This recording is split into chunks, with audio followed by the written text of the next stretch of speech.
جیسا کہ میں نے ابھی آپ سب سے کہا کہ ایبسٹریکٹ ایک بہت ہی اہم ترین جو ہے وہ ایسپیکٹ ہوتا ہے، بہت ہی اہم ترین اس کی حیثیت ہوتی ہے کسی بھی ریسرچ میں، کسی بھی تھیسس میں۔ یہ کہنا کہ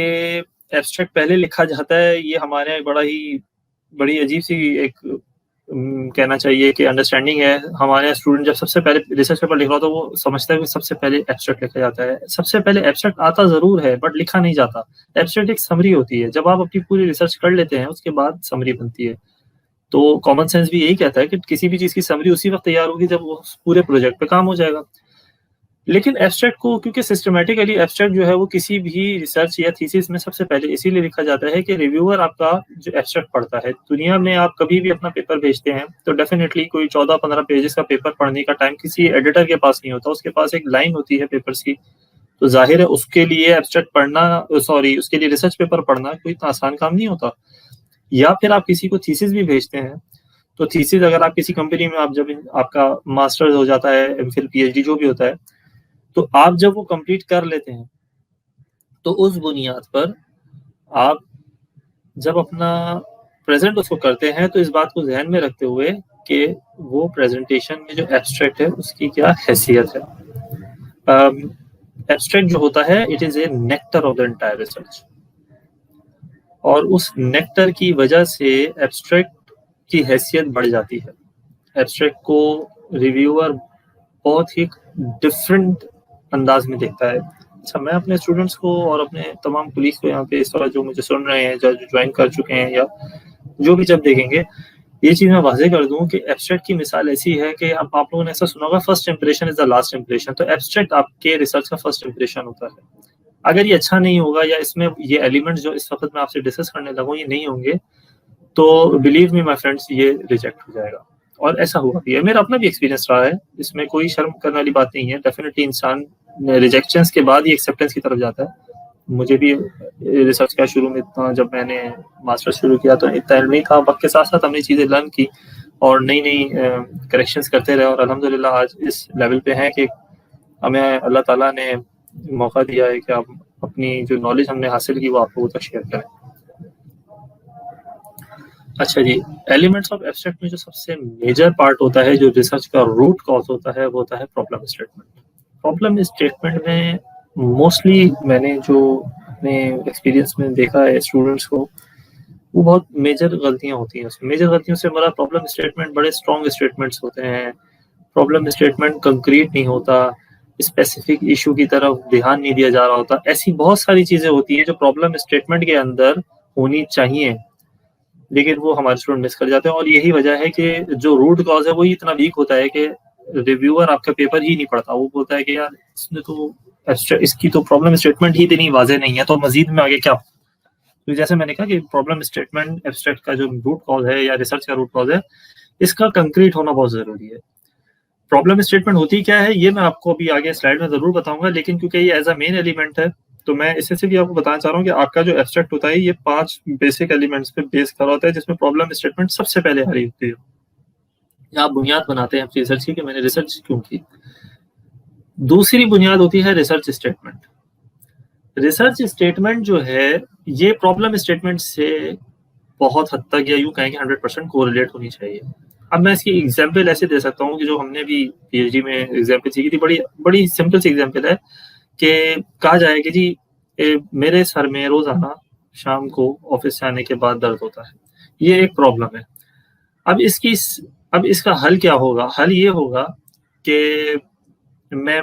پیناڈول کی یا ڈسپرین کی 2 گولیاں کھاتا ہوں اور اس سے میرے سر کا درد ٹھیک ہو جاتا ہے۔ اب یہ دونوں باتیں ایک دوسرے سے کوریلیٹ کر رہی ہیں، کیونکہ جو سر کا درد ہے وہ بیسیکلی پرابلم ہے اور اس کا سولوشن ہے وہ ڈسپرین۔ باقی چیزیں جو ہیں وہ اس کی ادرز میں آ جاتی ہیں، لیکن جو میجر کور ایشوز ہیں ان میں یہ دونوں باتیں ایک دوسرے سے پلگ کر رہی ہیں۔ تو پرابلم اسٹیٹمنٹ کے ساتھ ریسرچ اسٹیٹمنٹ کا پلگ کرنا آپ کی ریسرچ کے ریشنل کو پورا کرتا ہے کہ آپ کا اصل مقصد کیا ہے۔ جب آپ کی پرابلم اسٹیٹمنٹ اسٹرانگ ہوگی تو ریسرچ اسٹیٹمنٹ بھی اتنا ہی زیادہ ویلیویبل ہوگا، اس کی ورتھ ہوگی، اس کی لوگوں کو انڈرسٹینڈنگ ڈیولپ ہو جائے گی کہ ہاں یار یہ ایک بہت ہی اچھی ریسرچ ہے۔ اور عام طور پر جو دنیا بھر میں ریسرچز کو کنسیڈریشن ملتی ہے وہ ان کی ریشنیلٹی میں ملتی ہے کہ اس بندے نے ریسرچ کیوں کی۔ اگر آپ کے پاس بھی کوئی ریسرچ پیپر پڑھنے کو اب آتا ہے اور اگر آپ اچھے ریویور ہیں تو آپ سب سے پہلے اس کے ایبسٹریکٹ کی طرف ہی جاتے ہیں. جب آپ کو اندازہ ہو جائے کہ ایبسٹریکٹ اس کا بہت اچھا ہے تو مزید آپ کا انٹرسٹ ڈیولپ ہو سکتا ہے کہ آپ کے پاس ٹائم ہوگا تو آپ مزید ریسرچ میں اندر جا کر اس کو مزید پڑھنے کی آپ کی خواہش ضرور ہوگی. بٹ ایک اچھا ایبسٹریکٹ پڑھ کے آپ کو اندازہ ہو جاتا ہے کہ پورے ریسرچ ورک میں, تھیسس میں یا ریسرچ پیپر میں کیا بات کہی گئی ہے اور کیا بات کہی جا رہی ہے. تو پرابلم اسٹیٹمنٹ جتنا زیادہ کنکریٹ ہوگا, جتنا اسپیسیفک ہوگا, تو اتنا ہی خوبصورتی آپ کی ریسرچ کے ریشنل میں آئے گی اور وہ چیز آپ واضح طور پر بیان کر سکیں گے کہ میں نے یہ کام کیوں کیا, دنیا کو اس سے کیا فائدہ ہوا, اور اسی سے آپ کی سگنیفیکینس جڑی ہوتی ہے جس کو میں آگے انشاءاللہ سلائڈز میں ڈسکس کروں گا. تیسری چیز جو کہ میں نے کہا کہ میتھڈالوجی, جو کہ بنیاد ہوتی ہے آپ کی ریسرچ کی, جس پر آپ کی ساری ریسرچ بیس کر رہی ہوتی ہے, اگر یہ ویک ہو تو میں نے جیسے کہا کہ 5 ایلیمنٹس کا ایبسٹریکٹ میں اسٹرانگ ہونا ضروری ہے. تو میتھڈالوجی تو فاؤنڈیشن ہے آپ کی ریسرچ کی. آپ عمارت جب کھڑی کرتے ہیں تو اگر عمارت کی فاؤنڈیشن ویک ہو تو وہ عمارت گر جاتی ہے, اس کی حیثیت نہیں رہتی. لیکن جس عمارت کی فاؤنڈیشن مضبوط ہو وہ قائم رہتی ہے. تو میتھڈالوجی بھی آپ کی ریسرچ کی ایک عمارت ہوتی ہے جس کو بنیاد بنا کر آپ ایک ریسرچ کنڈکٹ کر رہے ہوتے. اس کے کئی پریکٹسز ہوتی ہیں, اس میں کئی فنکشنز ہیں, ٹولز ہیں. انشاءاللہ آگے ہم جب میتھڈالوجی کے سیکشن میں آئیں گے تو وہ ڈسکس ضرور کروں گا. تو میتھڈالوجی کا مضبوط ہونا بے انتہا ضروری ہے اور میتھڈالوجی کے بغیر ایک ریسرچ ضروری ہے.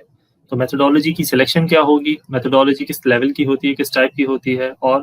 کس قسم کی ریسرچ میں کیا میتھڈالوجی یوز ہو سکتی ہے, یہ انشاءاللہ ہم ڈسکس کریں گے. تیسرا یہ میجر ایلیمنٹ ہوتا ہے. چوتھی چیز ہوتی ہے ریزلٹس, جو کہ ڈیفینیٹلی آپ کے آؤٹ پٹس ہوتے ہیں آپ کی ریسرچ جو آپ نے کنڈکٹ کی ہے رسپونڈنٹس کے ذریعے یا انٹرویوز کے ذریعے, جس قسم کی بھی آپ کی ریسرچ ہے, یا آپ نے امپیریکل ریسرچ بھی کی ہوتی ہے جو آپ سافٹ ویئرس کے ذریعے اپنے ریزلٹس پارک کر کے ان سے جو آؤٹ پٹ حاصل کر رہے ہوتے ہیں وہ آپ کے ریزلٹس ہوتے ہیں, جو اس بات کی جسٹیفیکیشن ہوتے ہیں کہ جو آپ نے کام کیا ہے وہ امپیریکلی, کوانٹیٹیولی یا کوالٹیٹیولی کس حد تک درست ہے, اس میں اس کے آؤٹ لائرس کیا ہیں, اس کے اندر جو جن چیزوں کا آپ ریسرچ کے اندر ٹارگٹ کر رہے تھے یا سرچ کر رہے تھے ان کی کیا حیثیت ہے اور وہ کس حد تک ایگزسٹ کر رہے ہیں امپیریکلی, میتھمیٹیکلی. اور دنیا میں جتنی بھی ریسرچز ہوتی ہیں ان کی میتھمیٹیکل پروون کو بہت زیادہ کنسیڈریشن بھی دی جاتی ہے. یہاں تک کہ دنیا میں زیادہ تر ریسرچز کو جو خاص طور پہ جو ان کے ریزلٹس ہوتے ہیں, آپ نے دیکھا ہوگا ایون میڈیکل کی بھی بہت سی ایسی ریسرچز ہوتی ہیں جن میں میتھمیٹیکل ریزلٹس کا ہونا بہت ضروری ہے, اور اسی بنیاد پر مزید آگے پھر دنیا میں کام ہو رہے ہوتے ہیں, ریسرچز ہو رہی ہوتی ہیں, کوانٹیٹیو انالیسز ہو رہے ہوتے ہیں. لیکن ضروری نہیں ہے کہ اس میں کوانٹیٹیو ہی ہو, کوالٹیٹیو بھی ہوتا ہے, لیکن ریزلٹس جو ہیں وہ آپ کی جسٹیفیکیشن دے رہے ہوتے ہیں آپ کے کام کی. چوتھی چیز تھی ریزلٹ, اور پانچواں ہے ہمارا کنکلوژن. ڈیفینیٹلی کنکلوژن جو ہے وہ بندہ پہنچتا ہی جب ہے کہ جب اس کی پراپر ریسرچ کی ہو, اور جب آپ کی ایبسٹریکٹ کے اندر یہ پانچوں چیزیں موجود ہوں گی. کنکلوژن جو ہوتا ہے وہ یعنی آپ کے ریزلٹس کے بعد جو آپ کے آبجیکٹیوز تھے ریسرچ کے, وہ اس سے آپ کے ریزلٹس کی جب کوہیرنس چیک کی جاتی ہے تو اس بنیاد پر آپ اس قابل ہو جاتے ہیں کہ آپ ایک اچھا کنکلوژن دے سکیں کہ میں نے ریسرچ کیوں کی, میری پرابلم یہ تھی, میری ریشنل آف ریسرچ یہ تھی, اور میرا کنکلوژن یہ تھا, اور اس بنیاد پر میں یہ بات کہہ رہا ہوں کہ اس ریسرچ میں کئی کرنے سے یہ آؤٹ کمز آئے, اور ان آؤٹ کمز کی بنیاد پر انڈسٹری کو یا دنیا کو یہ فائدے حاصل ہو سکتے ہیں یا ہوں گے, اور مستقبل میں اس ریسرچ کی مزید ایکسٹینشن کیا ہو سکتی ہے. تو جیسا کہ آپ سب سے میں نے عرض کی کہ ایبسٹریکٹ کو آپ اپنا بڑا مضبوط رکھیں. ایبسٹریکٹ کے ایلیمنٹس جو ہوتے ہیں وہ بڑے ضروری ہوتے ہیں, کیونکہ اگر ایک بھی چیز اس میں مس ہے, آپ ان پانچوں چیزوں کو اگر غور سے دیکھیں تو یہ پانچوں چیزیں انتہائی اہمیت کی حامل ہیں. اگر ان میں سے ایک بھی چیز مس ہو گئی تو آپ ایک اچھی ریسرچ کرنے کے قابل نہیں رہتے, یا آپ کی ریسرچ کو ریجیکٹ کر دیا جاتا ہے. ایون آپ کسی لوکل جرنل میں بھی آپ کسی ایسے جرنل میں بھیجیں جو آپ کو لگتا ہے بہت ہائی فائی نہیں ہے, وہ اگر آپ کا ایبسٹریکٹ دمدار نہیں ہوگا تو وہ بھی آپ کے ایبسٹریکٹ کی بنیاد پر آپ کا پیپر ریجیکٹ کر دیں گے, کیونکہ میں نے کہا کہ آپ کا پیپر پورا کوئی نہیں پڑھتا, آپ کی چیزیں کوئی نہیں پڑھتا, وہ ایبسٹریکٹ پڑھا جاتا ہے, اور ایبسٹریکٹ پڑھ کے اس سے اندازہ لگا لیا جاتا ہے کہ مزید کام اندر کس طرح کا ہوا ہوا ہے. اور خاص طور پہ دنیا میں جو ہائی رینک جرنلز ہیں جہاں پہ سب سے زیادہ سبمیشنز ہو رہی ہوتی ہیں, تو ان کے تو ایڈیٹرز جو ہیں وہ تو ہارڈلی میرے خیال سے 1 سے 2 منٹ دیتے ہوں گے کسی بھی ایبسٹریکٹ کو پڑھنے میں, تو وہ ایبسٹریکٹ پڑھتے ہی رہے, کیونکہ ان کا ایکسپیرینس اتنا ہوتا ہے ریسرچ پڑھنے کا کہ انہیں اپنے ایبسٹریکٹ پڑھتے ہی ان کو اندازہ جاتا ہے کہ اس ریسرچ میں کتنی حیثیت ہے اور کتنی طاقت ہے, اور یہ مزید آگے کتنی آگے جا سکتی ہے, یا ان کے جرنل کے لیے اس ریسرچ کی جو ہے ورتھ وہ کیا ہوگی. تو یہ 5 ایلیمنٹس تھے ایبسٹریکٹ کے جن کا ریسرچ میں ہونا لازم ہے، بہت زیادہ ضروری ہے. اس کے بغیر جو ہے آپ کا ایبسٹریکٹ نامکمل ہے، اور ایبسٹریکٹ نامکمل ہے تو پھر آپ کی ریسرچ نامکمل ہے.